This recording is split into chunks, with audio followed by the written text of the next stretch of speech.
voilà, mon dernier point ici, c'est justement que les saints sont finalement, étaient et peuvent encore être des modèles enfin, pour nous. Voilà. Alors, à la lumière d'une pratique de la dévotion plus intime, hein, dont j'ai parlé tout à l'heure, il est clair que toutes ces images avaient justement ce rôle de modèle pour les médiévaux. Alors aujourd'hui, dans un monde où la religion prend un peu moins de place et où on a découvert la psychanalyse, je pense toujours que ces images peuvent être tout aussi utiles. Elles peuvent en effet servir de modèle dans une recherche spirituelle de connaissance de soi. En fait, le modèle à suivre est donc la liberté intérieure face à une souffrance, non pas provoquée par quelque chose d'extérieur, mais par les émotions négatives intérieures de l'être humain. Et en fait, l'image de Saint Georges est très évocatrice de cet aspect. Et ça n'est pas pour rien qu'il combat un dragon et pas un lion, par exemple. C'est vraiment l'idée de combattre quelque chose qui n'existe pas.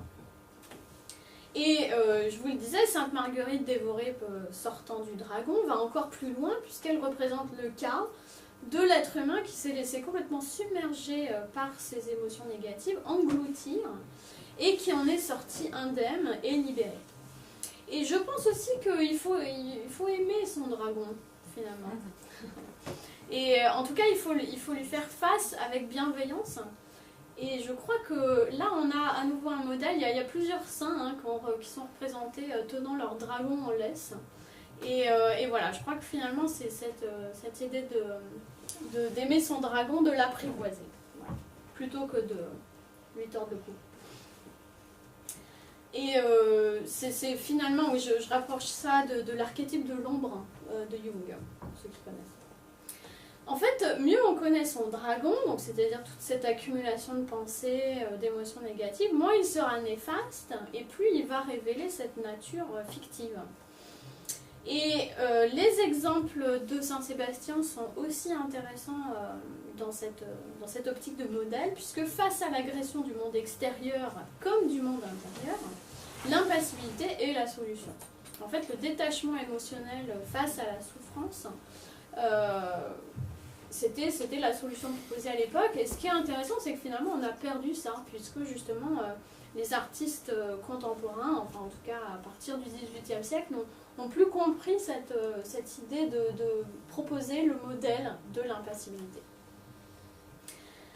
Alors, une autre solution qui est déjà mise en place à la fin du Moyen-Âge, mais qui est très importante aujourd'hui et qui fonctionne aussi dans un contexte laïque, c'est la compassion.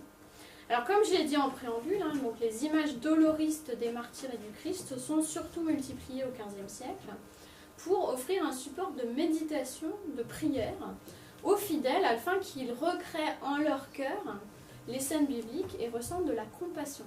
Alors non seulement pour les martyrs, mais aussi pour tous les hommes en particulier à la Renaissance, où l'être humain, en tant qu'individu, prend une place nouvelle dans le monde. Alors la bonne nouvelle, c'est que l'efficacité de la méditation sur la compassion, pratiquée par les bouddhistes tibétains depuis longtemps, a été scientifiquement établie par Tania Zinger au Max Planck Institute de Vienne. Alors elle a par exemple scanné Mathieu Ricard, mais aussi des personnes ordinaires, je dirais, entraînées à la méditation. Alors au bout de 3 ans, ces personnes qui ont pratiqué tous les jours 10 minutes la méditation sur la compassion sont en meilleure santé physique et mentale, plus altruistes, etc. Or, ce qui est intéressant pour notre cas, c'est que la neuropsychologue Tania, elle a remarqué une grande différence entre l'empathie, c'est-à-dire entrer en résonance avec la souffrance, et la compassion, c'est-à-dire l'amour altruiste. Donc la première notion, finalement, ça provoque de la souffrance, ce qui explique d'ailleurs certainement beaucoup de problèmes de burn-out chez le personnel soignant, par exemple. Et par contre, la seconde, donc la compassion, amènerait la paix intérieure. Alors, si la méthode vous intéresse, il suffit d'aller sur le site et il y a un e-book gratuit en allemand et en anglais qui explique la méthode. Alors, à propos justement de la différence entre empathie et compassion, je crois qu'il y a eu certaines dérives. Et ce qui explique justement ces images un peu bizarres, comme celle de Matthias Grünewald, où on a vraiment une vision extrêmement torturée du corps du Christ, et ça nous semble, c'est presque repoussant aujourd'hui, c'est affreux. Donc je crois qu'il y avait une espèce de confusion, voilà, entre compassion et empathie. Et comme c'est pas facile, hein, la compassion pour toutes les créatures de la Terre, je crois qu'il faut commencer par la compassion envers soi-même. Et c'est sûr qu'on ne peut pas aimer les autres si on ne s'aime pas.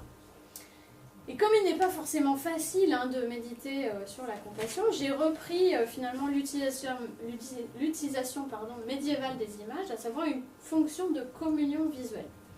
Alors juste pour savoir ça, en fait, les laïcs communiaient très peu au Moyen-Âge. C'était assez impressionnant hein, de se dire qu'on pouvait être damné si on ne croyait pas vraiment que voilà, c'était la chair du Christ. Voilà. Donc c'était très impressionnant.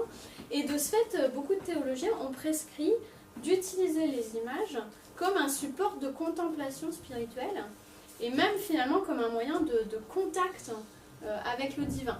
Alors on n'est pas dans un contexte orthodoxe où les images sont vraiment considérées comme, presque comme des reliques, mais en Occident, on pense quand même que les images peuvent être utilisées comme un moyen de contact avec le divin. Et aujourd'hui, dans notre perspective laïque, je pense que les images peuvent être utilisées comme un moyen de contact avec nous-mêmes, finalement comme une sorte de miroir, au service de notre développement personnel. Et encore une fois, pour reparler du Moyen-Âge, en fait, pour atteindre la grâce divine, on pouvait méditer sur les images, mais ce qui était très important, c'était d'harmoniser les trois centres de l'être humain. Donc le corps, l'âme et l'esprit. Alors selon les philosophes médiévaux, ces trois centres étaient hiérarchisés. Donc le corps, c'était considéré comme un véhicule nécessaire, mais dont il fallait accepter les forces, mais aussi les faiblesses.